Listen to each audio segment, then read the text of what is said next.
Hey guys, welcome to Aravaipa Trail Talk 31. I'm Jam. I'm Jubes. Welcome to the show.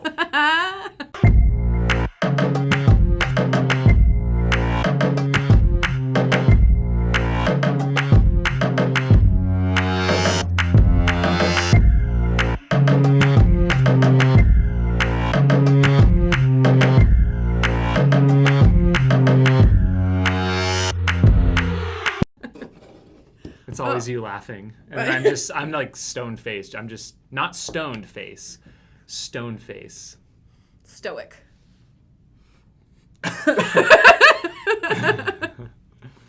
Woo. What's on today's agenda? We're going to talk a little bit of recap of the weekend's race. Yeah. What's upcoming, and some night running tips. Yeah, buddy. And tricks. So go ahead, if you have questions right away for us about night running, feel free to ask them. That's kind of the topic of today. Yep. We're going to talk a little bit about the race that happened this weekend. That was the Damn Good Run. Yeah. And it's not just a curse word run. No, it's DAM. There's no, I mean. It's the new Waddell Dam. It's the new Waddell Dam. Holds up Lake Pleasant. Yep. And it's exactly 1 mile long. Exactly. And it comes after the first mile. So it's actually it's all of mile 2 in the race. Yeah. We had that take place. So this is an event that has been taking place for about a decade. We took it over last year officially from Lake Pleasant Regional Park because they just couldn't do what they wanted to do with the race any longer. Yeah. Like too many, their hands were tied by the county and they couldn't. And for the most part, it was a fun run.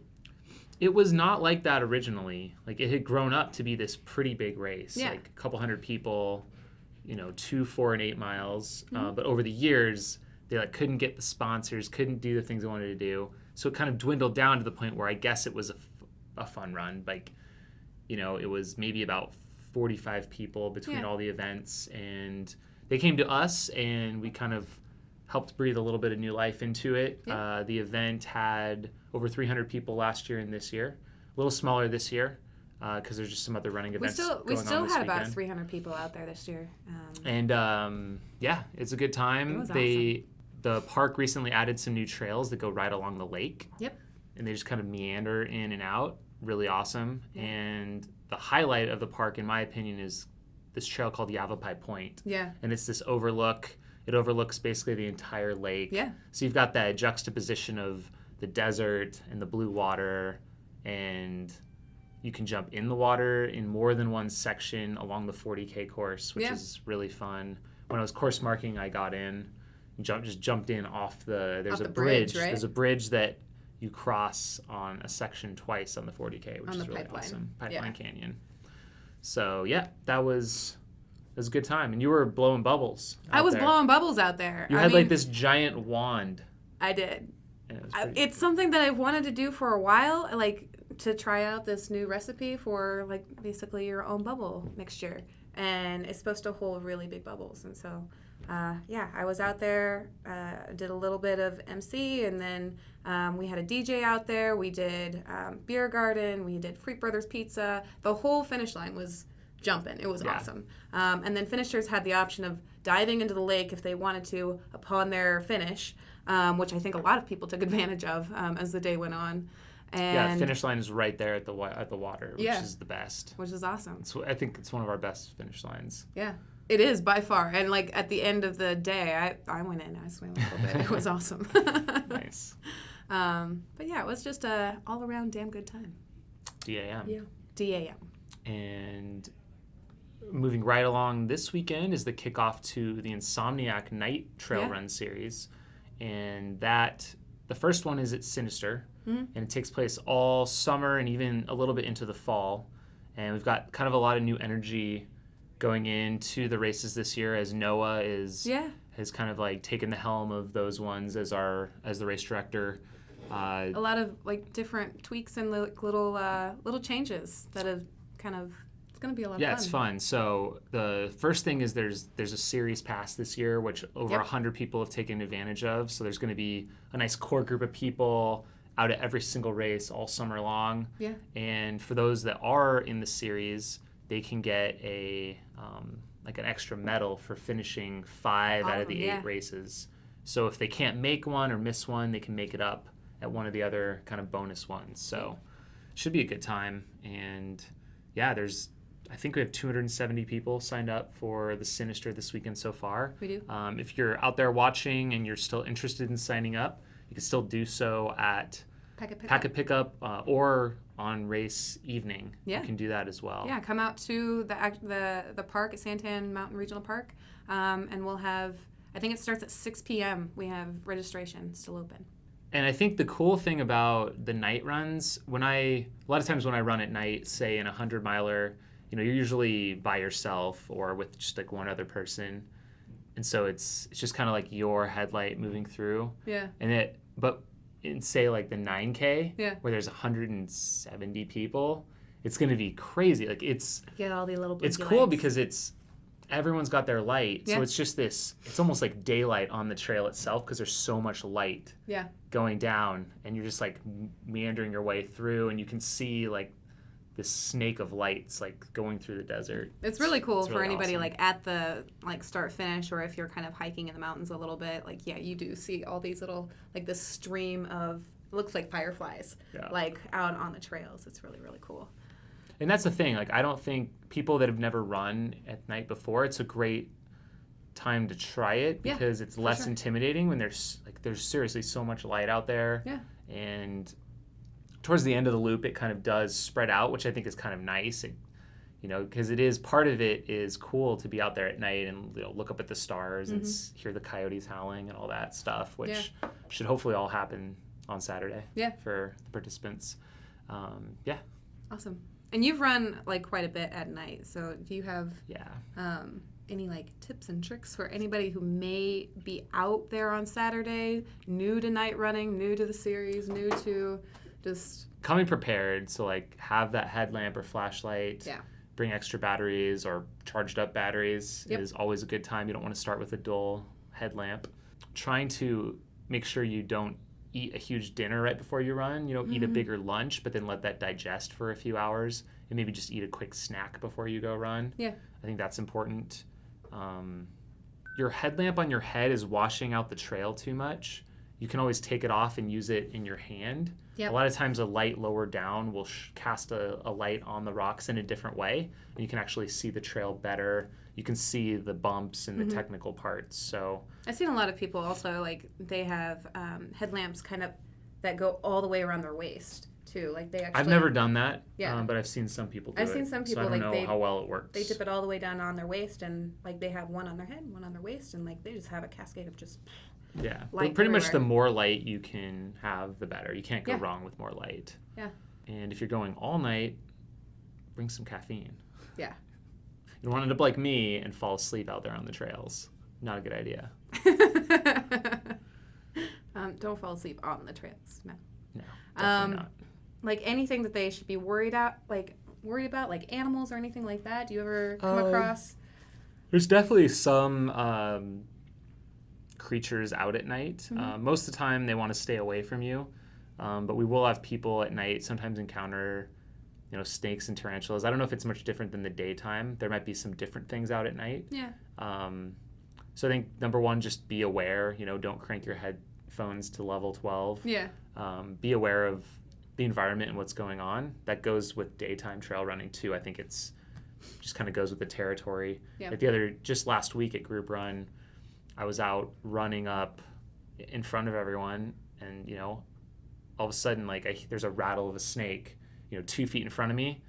It's like I didn't have any headphones in, so I just jumped back like instinctually. Yeah.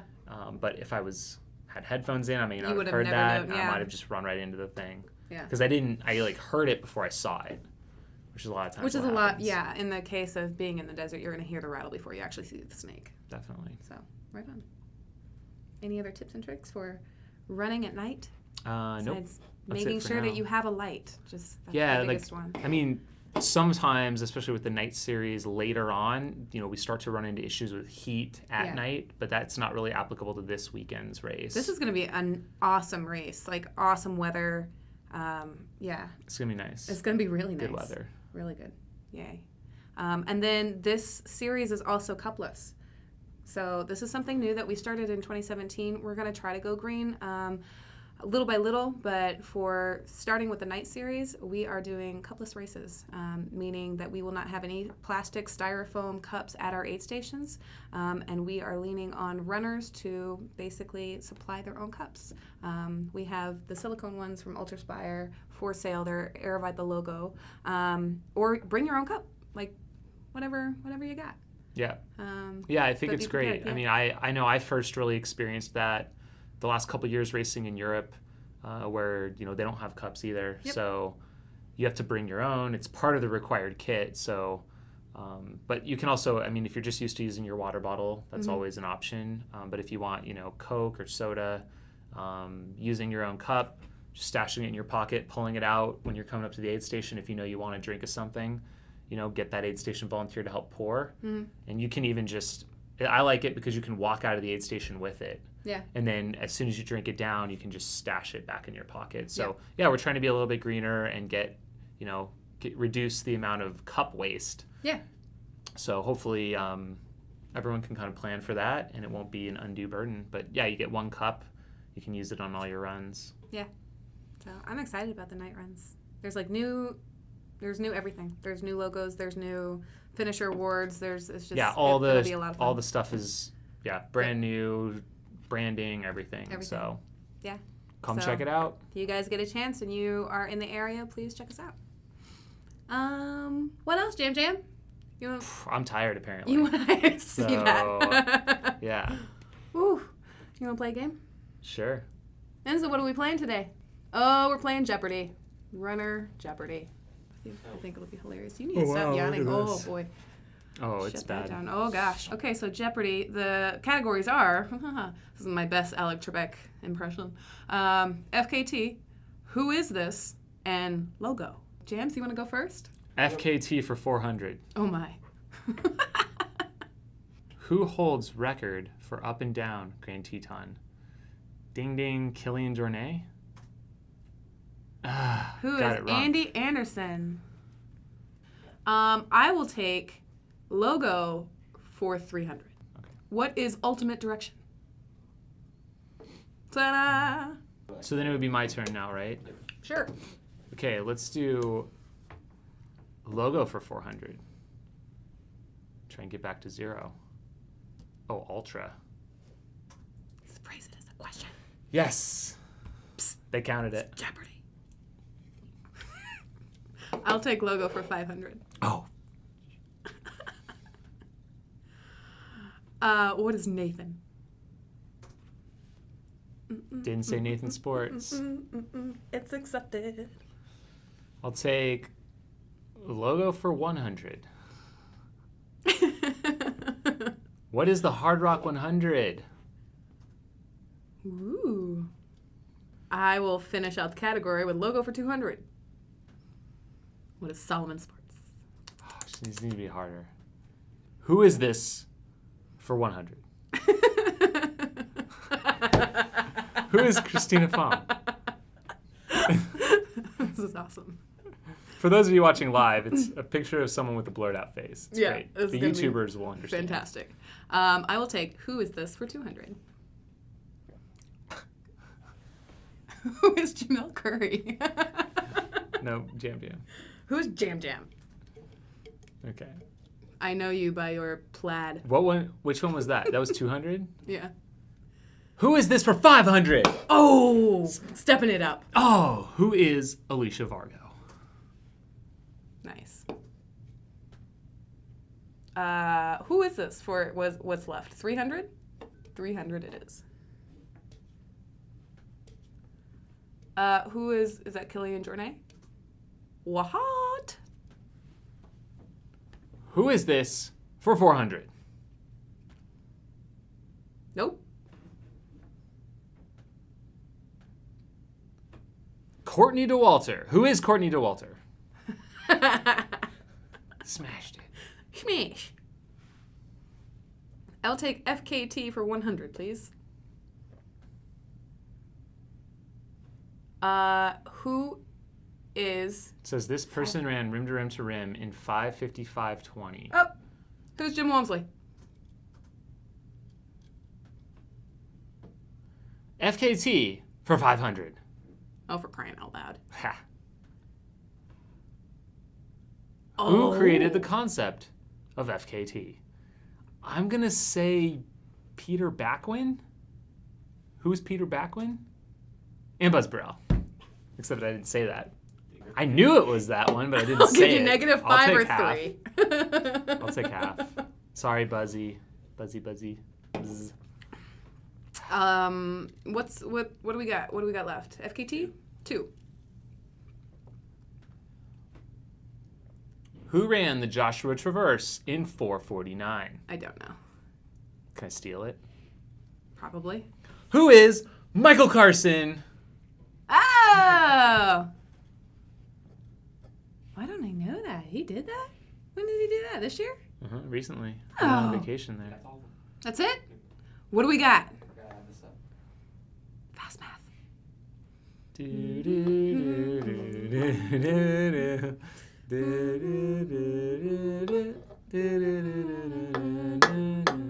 No way. Did we do FKT for 400? Are you sure? Or 300? We did both of those? Oh, we didn't do this one. Okay, which FKT? No, let's whoever can ding it. Which FKT by Anna Frost and Missy Cosby has been questioned? Do you know it? No. You guess. You guess first. I don't know. What is Nolan's 14? That was good. I like it. Good work. Okay, good job, Enzo. That was a blasty blast. So we're gonna do a little Q&A and say hello to all the live viewers. What's up? Okay, Run Smith ED on Instagram. What is the weather typically like at the Mogollon Monster? It is a little dependent on the year, but in a good weather year, I'd say it's great weather. Like fall colors are coming around.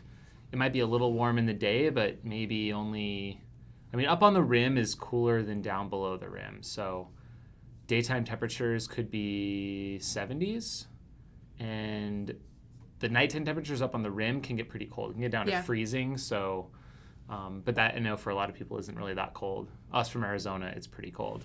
But and then there can also, sometimes they can get some pretty crazy storms up there. So there was one year where the organizers, before we took it over, actually canceled the race. That's one reason, though, that we implemented stronger qualifying standards, and also are working on having more established aid stations. So even if we do get crazy storms, we can still withstand that, and the race will go to fruition. So Subby SNF. That's what scares me, but that sounds awesome. Probably talking about the snakes and things, maybe. Yeah. What do you think about the lights on the shoes? Okay, yeah, I've seen that. Are we talking about like LA lights? So like there's like little LED lights, like actual lights that I can't remember the company that just developed, that you clip to your shoelaces or onto your shoes, and it's supposed to light the trail as you tread. My straight up initial reaction sounds gimmicky. Yeah. Oh yeah, for sure. So I don't know. But I've never tried them, so I don't know. Never tried it. Yeah. But I shouldn't knock it too bad. I'm curious about it. I just don't have any issue with like headlamp and flashlight. I think that works pretty good. Oh yeah. Because I know they have the knuckle lights that were a thing for a little bit, but I haven't seen those lately. I don't know if you guys use them. How do they work? I don't know. I'm pretty comfortable with just the... Yeah.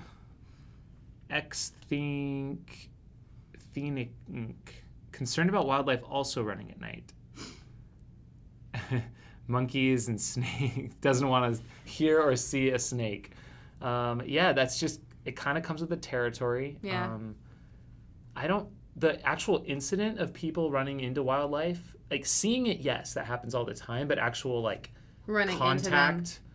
And I would be very low. I think rare. I would be more concerned like during the daytime when it's warm and they're out and they're sunning themselves, or they're like kind of closer to the trails as far as snakes go. I know that a lot of people see like tarantulas at night out on these trails. Quite a few tarantulas, yeah.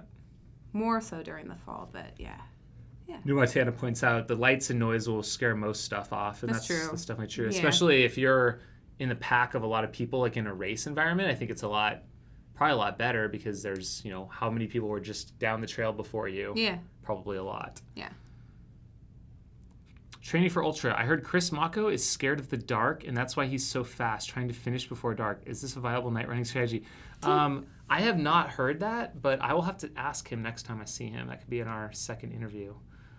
I don't know that that's a viable night running strategy if you start the race in the dark. I don't think that would work very well. I don't know how you're going to get through, really a lot of, longer distance races, too, without running at night. I know that people talk about that with Western States, Yeah. I know one year Hal Kerner, one year he won, he's like, yeah, I didn't even pack a headlamp from Oregon. I was like, wow, dude, that's pretty bold. Because you have to run, I think 15 hours there in order not to use a headlamp. Yeah. So I wouldn't do it, but I'm not that fast, so. See, answer in the form of Training for ultra. Tarantula thing freaked me out a little bit. Looking forward to that at Javelina. Giant spiders, anyone? I mean, fortunately, they're harmless. Yeah, they're really docile. They're not going to at you or anything. Someone says I need a Red Bull.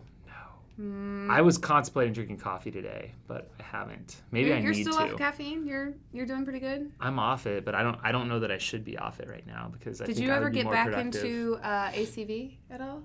No. Because that's completely replaced my coffee in the morning. Really? Oh. No, I just do the green drinks, except I didn't have one today. Orignal, what are the rules for a beer half marathon? This is not official, but I would say it has to follow the beer mile rules, which I think roughly are 5% alcohol. You can't shotgun it. You can't pre-open the beers. You have to open them on the spot. Yeah. And there's no throwing up. 1 per mile, no. Yeah, throwing up, there's a penalty in a beer mile. Is there a penalty or is there a DQ? Penalty. You have to do an additional lap. There you go. Which is basically, it might as well be a DQ. Yeah. Because it'll add a lot to your time. I mean, if you're in the beer half marathon and you're adding an additional I don't know. I don't know if anyone... I think it's just if you throw up, you're probably DQ'd, if anything. Yeah. Or you might have to do an additional mile. But yeah. E5G, can you guys get Mako as a regular reporter for Mountain Outpost House? That dude was making me laugh as much as you guys do. You guys are funny. He seemed to fit in during that Lake Sonoma 50 interview. Yeah, we had a really good He's a character, cadence, for sure. me and him, I think. But he was just cracking jokes all day during the race, which was awesome. I don't know. We'll have to reach out to him and see, but probably next see him at the Western States training camp and then at Western States. So definitely count on some more Mako when we see him. Okay, so Monica Dolan Hausman says, hi guys, hello. JP says, trying to determine who has nicer hair. You got pretty nice hair, James. Do you guys ever do any running in the Superstitions, and can you recommend trails, and do you have any races out there in the Superstitions? Yeah, I've done quite a bit of running in the Superstitions. I would start with Peralta Trail. That's a really good one. You can get out to Weaver's Needle. It's still a nice hike, or a nice route, but it's well-traveled at least, or well-traveled for the Superstitions. Yep. When you start getting further east, it gets more and more remote, overgrown, and frankly dangerous. So I would say start there. The other one that's really awesome is the Flatiron. It's more of a hike in the middle, blast, yeah. but it's awesome. Yeah. Bucket list for me, I would love to do the Superstition Ridgeline, which is a traverse, 15-mile long. We don't have any races out there because it is wilderness for the most part. So we can't have any official races in wilderness. There are a couple guys that do a loosely organized fun run. Lost Dutchman, right? No. Oh. There is a marathon that starts near there, but no, it was a Jeremy Doherty. I think when he was here, he did a couple just group 10 people. Another one that's great is First Water Trailhead up and over down to Canyon Lake and then back. It's about 18 miles, but you can dunk in the lake halfway through. Cool. And get resupply at the marina. Awesome. That's a good one. Heather Blixt says best headlamp. I like the Black Diamond Icon's really good for 100-mile races. We sell the Black Diamond Spot at our night runs, which is about 200 lumens. And that gets the job done for, I'd say, most people and most night races, and it's pretty affordable. What would you recommend as far as like distance-wise? If you're in an ultra distance or if you're in a fun distance, like lumens, doesn't matter, or is it? I mean, the more the better always. Yeah. But I'd say like at least 200 is something that gives you good confidence. Okay. For me, like something at Barkley, I want more because if there's fog or if there's other issues, and especially if I like more if I have a headlamp because it just washes out the trail if I don't have enough light. Yeah. If I have enough light, then I can see it better. So I think everyone, too, their eyes react a little bit differently to the dark as well. Claudia Cross says, Hotfoot Hamster, can people walk with you at night, or is that considered a pacer? Thanks, heart, run. Yeah, so the Hotfoot Hamster is coming up as well, not this weekend, but next weekend. Yeah. We didn't really mention that, but it is around a 500-meter loop in Buckeye, Arizona. It's on a dirt track, and it's a really amazing event. People that are wanting to try an ultra for the first time, it's pretty much the perfect venue for it because there's no pressure to do any certain distance. You can do 12 hours or 24 hours, up to you. As far as pacers, would not be allowed to pace anyone during the event. You'd have to be on the track, you have to be a registered Yeah, you have to be a registered entrant. Okay. I think it would be okay to do one lap to see the course, but sure. If you want to come out, just register would be our suggestion for that. Okay. It's just with the people that are out there, we just want registered participants on the route. And it's like you said, it's a pretty short course actually too. So, Lori Hall, tips for running downhill on rocky trails, Colorado, quickly. So I'm so afraid of falling again. Thanks. Let's see. Look ahead of where you're running. Don't stare down at your feet. I think that's something. It's hard for me to. I don't know. It's so natural for me to do that now. So I'm trying to think of good tips or when I first started. But I think that's really important is to kind of look a little bit ahead of where your feet are. I think a lot of times if you look right down, you can't really get going fast enough to get into that rhythm and that flow. I would say too, kind of short footsteps are good so that you can dance around the rocks and everything. Kind of think about being light on your feet. Cool. Awesome. Good tip. I'll have to think more about that to give a more comprehensive answer to it. Thank you, Laura. That's a good question. Let's see. Heather Blick says, this race was awesome. It was my first sanctioned trail race, and I'm hooked. Awesome. Shanna says, I missed the series pass by 8 hours. So, yeah, you can... Can I mail in a form? At this point, I would just bring the mail-in form to registration. Yeah. Either pack a pickup or race day, and you can still get in and sign up for the series. Cool. Nick Ackerman says, Jamil, wake up. Yeah, that's a problem. And then Greg says, will you guys be in Prescott this weekend filming some of the Whiskey Man contestants at the Whiskey Off-Road? Yep, I'll be up there. Awesome. Filming what I can. Cool. So stay tuned for that one. BS host Fitzmall, your video on your run of the Barkley was awesome, as are all of your videos. Are you kicking yourself for sleeping 2 hours as opposed to the intended 15 minutes? Where was your crew? Yeah, kind of. I don't know. I mean, it's kind of done and over with at this point, so I've kind of come to terms with the race, but it's not. I don't think I had a legitimate shot at 5 loops anyways. But yeah, it's not fun to oversleep and kind of miss out on your goals. Where was my crew? I didn't have one, so they were non-existent.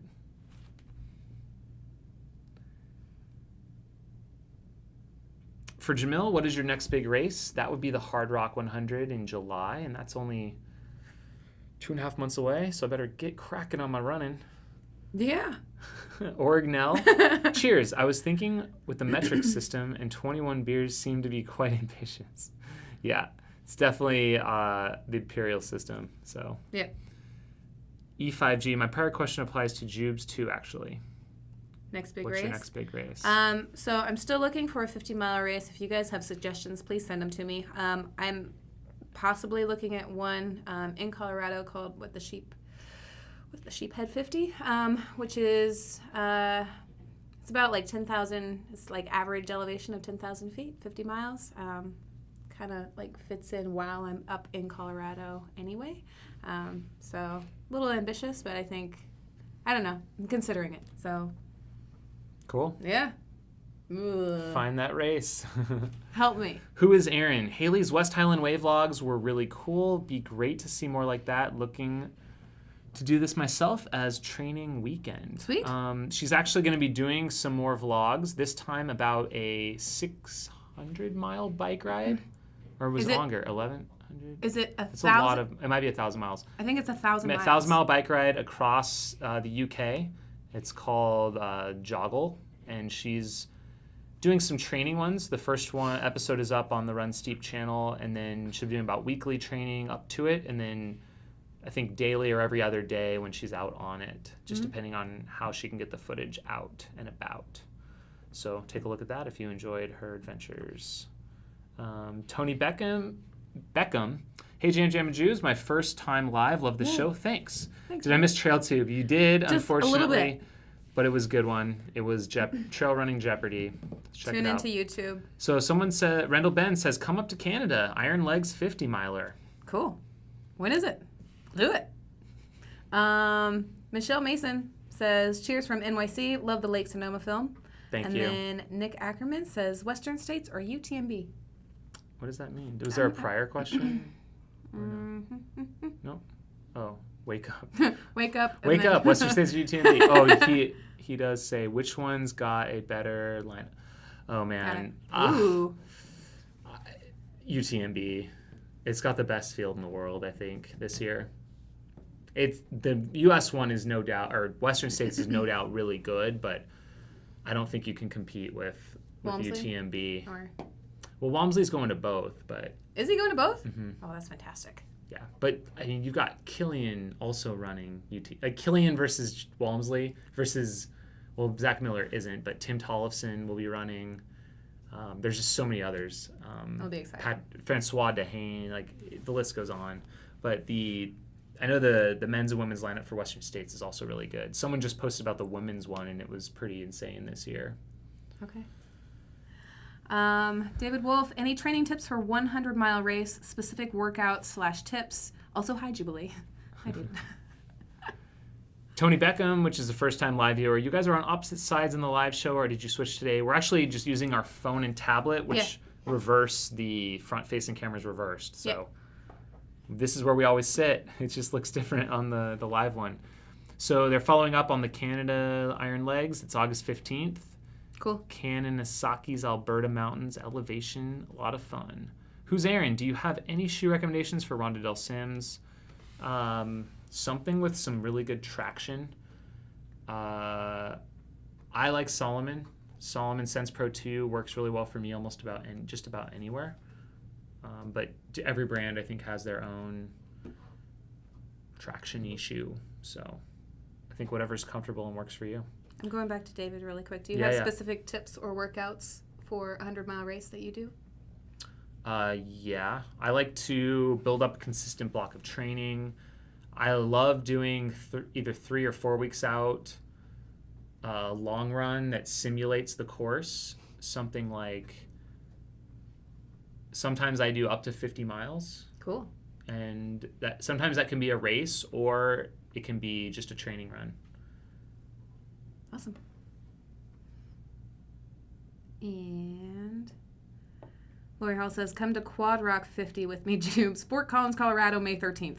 This May 13th? Okay. That's like in a couple days. I'll think about a follow-up question. Do you find the Solomon shoes too stiff, though? I don't, personally. I think it depends on maybe what model you're looking at. The Sense Pro 2 is definitely not too stiff. I think some of their maybe more built-up shoes, like, I don't even know all of them, but some of the more built-up ones, I think for sure, would maybe be too stiff for me. I've also been using the S-Lab Sense Ultra lately, the newest one that just came out, and I'm kind of liking that shoe too, and that's fairly flexible. Arham82, more runner interviews on Mountain Outhouse, please and thank you, great stuff. I agree with you.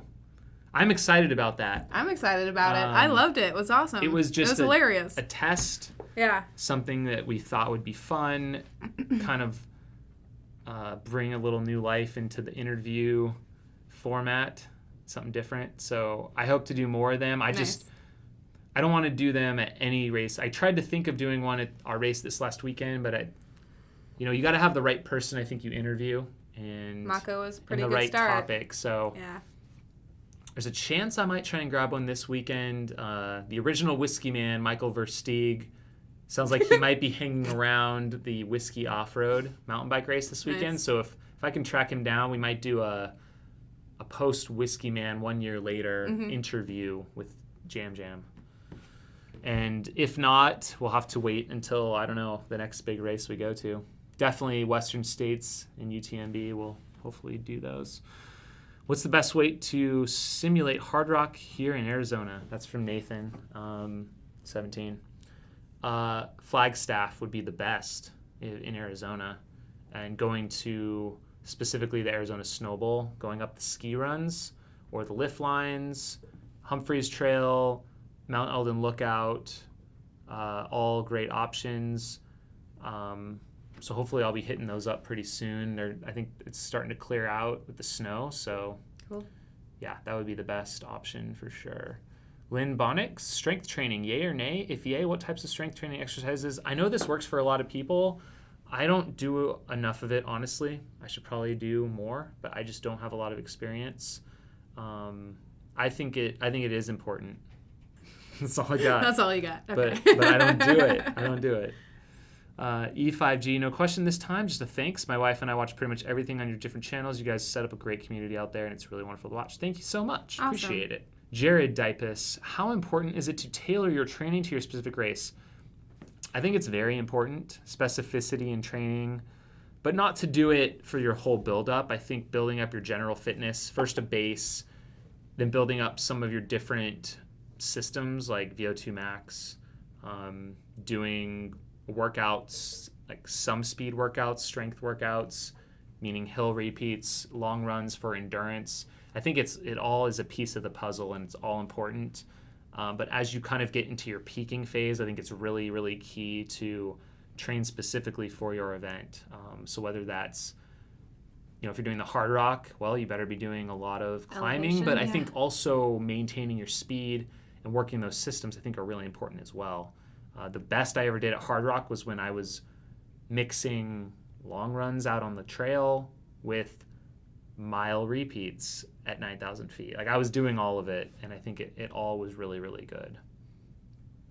That was a long answer. Good, though. We got a hashtag Jim Walmsley thigh gap from Marathon 07. That was from our Chris Mako interview, if you didn't catch that. We have another one. Your footage of the Lake Sonoma 50 was awesome, or was amazing. Thank you. What model drone are you using right now? Do you like it? So I have two drones, the DJI Mavic Pro and then the DJI Phantom 3 Pro. And I like both, actually. I think the Phantom 3 image is superior to the Mavic. It is a cleaner image. It seems like it's higher detailed, even though they both shoot in 4K. I've been using the Mavic a lot lately because it's portable, it's really easy, and I can travel with it and even run with it. So that's convenient and awesome, and you get some amazing tracking shots. But then I was just looking at some footage from a year ago that I shot with the Phantom, and I was like blown away because it looks so good. Nice. So I think both are good. I mean, if I had an Inspire 2, I'd be talking that one up, but yeah. Right on. Who is Aaron? I just got a Rimowa S1 gimbal. It's waterproof. Impressed so far. Interesting. Is that for use with a GoPro or for a mirrorless camera? I'm not familiar with that one, but waterproof sounds nice. On what format do you cut your videos? That's from B. Shu Fitzmul. I'm guessing you're asking what editing software we use. We use Premiere Pro CC, so it's the one that updates. You pay a subscription per month, and it's good. It's real good. Yeah. Anything else over here? Angela Hilton says, Jubilee, it's getting hot out there. What do you do with your hair when you run? Braid, pony, or just wild and out? Does it give you a headache? What do you do with your hair? You just go. I just wear this hat 24/7. Pretty much. When I sleep, when I eat. Yeah. When I shower. I've tried everything. I do like it off my neck if I do longer runs, but on short runs, it's just wild and out. I put it just under a hat and I just go. Braid and pony, for whatever reason, if I braid my hair, if on really long runs, it gets like super, like I'm on the brink of dreads. If anybody has any advice on how you like maintain really, really long hair on super long runs, like I'm talking 20 miles plus, yeah, let me know. Because the last one I did, I mean, I had a knot in my hair. That was, yeah, not great. Speaking of my hair. Any chance GoPro Jamil gonna appear at the Canyons 100K wearing antlers or a reindeer costume? So I've got a dread right here. Sorry. The Canyons 100K? Yeah. Yeah. I will not be at the Canyons 100K. Is that this weekend? I don't know. Or is it next weekend? I don't know when it is. No. The next event that we'll probably be traveling to that isn't an Aravaipa race, I believe we're going to try and get out to the Western States Training Camp this year. Cool. That'll be our next venture. And then beyond that, Western States. See, Donna Beamer Corbett says, how far should your longest run be before a 50K? I would say probably a 20 to 22 miles I think would be sufficient. Yeah. But I would do like those on successive weekends probably. Like do that distance a couple times. You don't need to run 30 miles though before you run a 50K. No, by no means. Angela says mine too, I cut off my hair last year, but buns are okay. I've never tried a bun. I want to try it all. But I don't know, like you and Norm, you guys can just run with your hair down and it flows and it's just lovely and just, I don't know. I just see like this, like just locks of flowing hair. Mine sticks to my face. I don't know how that works. Any advice? Thank you guys for all your questions this week. Yay. I think that's all we got. That's all we got. So, all right, guys. Thanks for tuning in. We'll see you next week. Thanks, guys. Adios. See ya.